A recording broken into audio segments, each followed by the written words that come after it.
Secret of secrets in the Pentagon is the Sumerian gods are returning, and that's... They have penciled in a date for June 2023. Hang on, that's passed. Oh well, we'll make up another date for them to come back. And when they do come to see us, what are they going to do? Have a cup of tea, sit down, play some games? No. So even if they did come back, we wouldn't know about it, and they're not coming back to take over the planet because they left us with the planet. That's why the ancient texts say that they let us inherit the planet. So they're not going to come back now. And even though whistleblowers have said they've been dealing with our military for a long time anyway, so if you're going to listen to this kind of stuff, then don't bother following me because I give evidence. But if you want to follow evidence, then follow me. Petrified giant trees. So this video here that I'm showing you is done by someone else that's collated images together that they believe were giant, miles high petrified trees. And the general thing is that it's sort of round with a flat top. Now I've been doing my own research, and what I found is, look, this, even though these are part of the same rock formation, we could say that these were petrified trees because they're kind of roundish. Oh, look at this one, everybody. This has to be a giant tree because it's round. So we'll add that to that list that person's done. You get where I'm going in a sec. This one's not round, so we won't bother adding that. We'll only select the ones that's round. Now, this would have been perfect as a tree, but it's not really round like a tree, so we won't add that. In other words, we're going to select the ones that look round, even though these could have been trees, but of course they match the same ground. They wouldn't be petrified giant trees, so no, we won't add that. You see what I'm saying here? We won't add these because they've not got a flat top. We're going to be very selective on the ones that we say are petrified giant trees. This one, no, probably wouldn't add that. Oh, this one, oh, but it goes off at an angle, and no, that wouldn't be a tree. Even though it's the same style as the ones that they're showing that's round, these ones match the same description and everything else as the round ones, but they show the round ones as petrified trees, but they don't show these elongated, weird shaped ones because obviously that wouldn't match their narrative of giant petrified trees. And this one here, well, that would have been a tree that was cut down slightly because this is a flat top, and so we could use this one as a tree and pretend this is a tree. But these extra bits, well, we'll just pretend this is bark that petrified from another tree. So you get what I'm saying. They basically select what they want. So that would have been a perfect tree if it was round, but of course it's not. So they would have had that picture as a petrified tree, but they won't use that one because it goes off at an angle, and that one was long. So you get my point. So in other words, there is rock formations out there that have all different shapes and sizes, and the ones that seem to be of that give the appearance of a cut down tree are the ones that they use as a cut down giant tree. The Bermuda Triangle is not a fixed and precisely defined area, so the distance from specific points within the triangle may vary slightly. The wreck of Cotopaxi lies 35 miles, 65 kilometers, 40 miles, off St. Augustine, Florida. She was discovered in the 1980s, but could not be identified and subsequently dubbed the Bear Wreck, until the claim by Michael Barnett, which I struggle with his evidence. If it's weather that causes ships and planes to go missing, and our climate is getting worse, then logically we should have more missing planes and ships recently. The last missing plane or ship was in the 1990s. In the 1990s, there were incidents involving missing aircraft and ships in the general vicinity of the Bermuda Triangle. But none of these incidents have been definitively linked to any mysterious or paranormal causes by mainstream. Most of these cases were thoroughly investigated and attributed to known factors such as bad weather, human error, or technical problems. But because they couldn't find the wreckage, they have just assumed that it was bad weather, human error, etc. Here are a few incidents that occurred in the 1990s. 1995. Flying Tiger Line. Flight 66, a Lockheed L-1011, disappeared over the western Atlantic Ocean. Despite extensive search efforts, the wreckage was not found. The cause of the disappearance remains unknown, but it's important to note that severe weather conditions were reported in the area at the time. American International Airways Flight 808, 1990. This cargo plane, a Douglas DC-8, disappeared while flying from Miami to Asunción, Paraguay. The wreckage was never found, but the disappearance was attributed to bad weather and icing conditions. Independence Day Flight 91, 1996. This incident is often mentioned in discussions about the Bermuda Triangle, but it's worth noting that it's a fictional event from the movie Independence Day, released in 1996. It's not a real incident, but it contributed to the Bermuda Triangle mythos in popular culture. Thousands of planes and ships pass through the area each year without incident. Modern navigation technology, improved weather forecasting, and stringent safety protocols have significantly reduced the likelihood of accidents in this region, as well as in other parts of the world. As a result, the Bermuda Triangle does not pose any specific or unique risks to maritime or aviation traffic. So why haven't we had any recent planes or ships go missing? The weather is getting worse. I would say it's because we have put trackers around the Bermuda Triangle to make sure we can keep an eye on everything going through it. Modern maritime and aviation industries extensively use GPS, Global Positioning System, and other advanced tracking technologies to monitor ships and planes, including those that travel through the area commonly referred to as the Bermuda Triangle.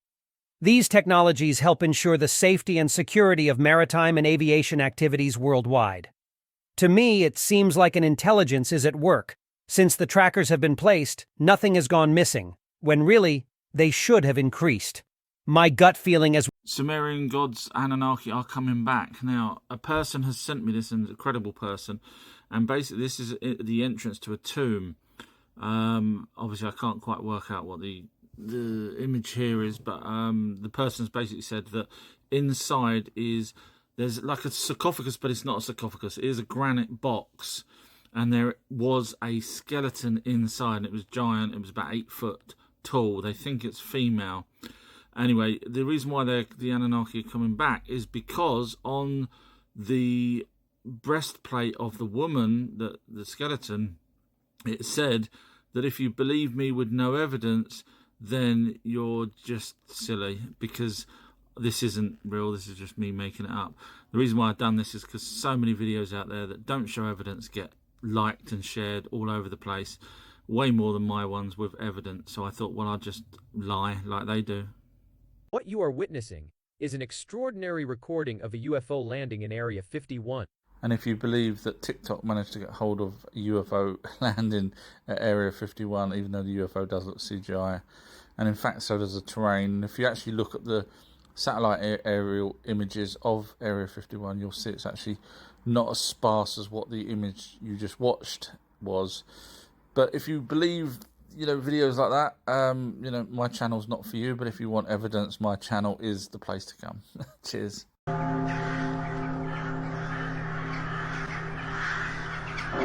Why do I bother? Yet another video where people make up crap and people share it and like it and Christ knows what.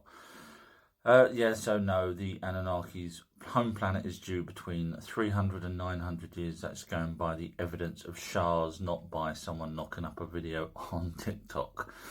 So if you actually want the real evidence, follow me instead of watching videos like that and then sharing those ones, and the ones where I give evidence you just all ignore.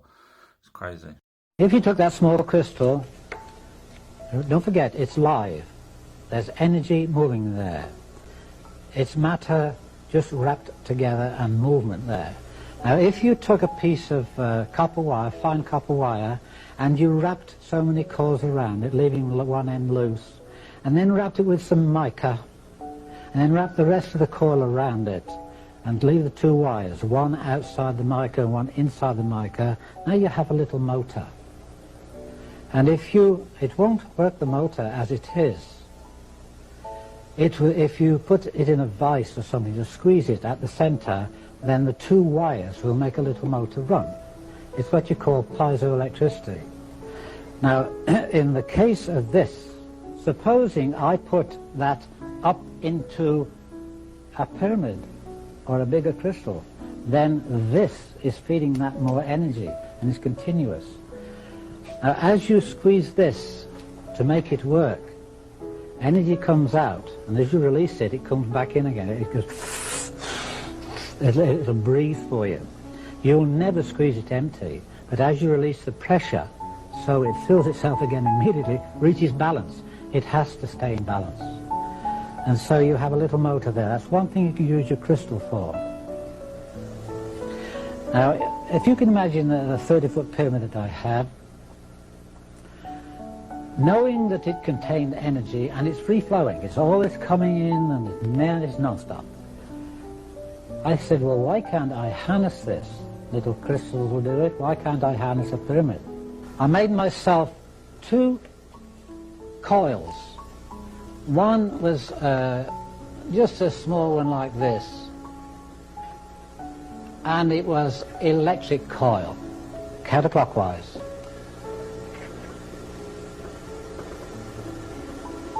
And I hung that in the top of the pyramid. But before I did that, it was stove wire, and there's about 8 strands of copper wire and stove wire, and I undid them and made them into a lot of fingers like this, spread them out, something like an antenna. And this end here, I just hung it up, fastened it up onto the beams, and that was right in the peak.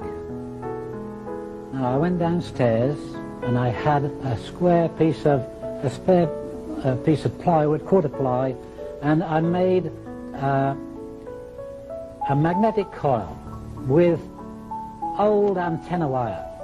It was double wire. And I put one end straight through into the earth, and so looking at it like this, it stuck through there, and my coil is on here like that. And the other end I left standing up to connect. One's into the earth.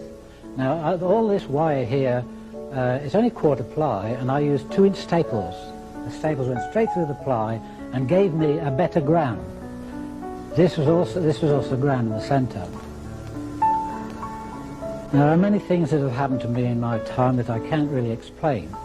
There are many things that I have known, but don't know how I know. And this is one instance where this happened to me.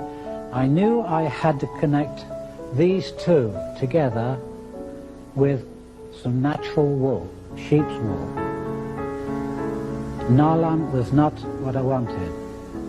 And so I got hold of some ordinary wool, and I measured it out. Up the stairs go right to the top. I measured it out so it hung from here to within 6 inches of the floor.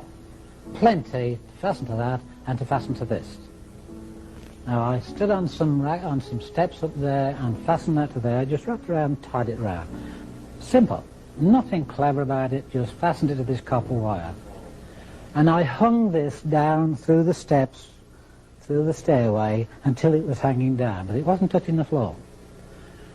I went downstairs to connect this to that, and as I caught hold of that, it threw me 20 feet across the floor. I'm 180 pounds, and it picked me up and threw me 20 feet across the floor. I've got no skin on this elbow here and all down my leg here. And I lay there for about 5 minutes at least, wouldn't know what happened to me. All I had done was touched a piece of wool. Now, this wool had gone through, it wasn't even connected to this, it had gone through my cube root of the pyramid, which was about here, and up to the point, the second magnitude there, and that part was connected. And when I touched that, I grounded the whole damn thing, and it threw me 20 feet across the floor. I didn't know what had happened to me, and the result of it was I took the whole thing to pieces. I still have the parts. You can have them if you want them. And I realized that I was fooling around with something I didn't really understand. It taught me a lesson, but it also meant that I could stand here and tell you, don't fool around with these crystals until you know what you're doing.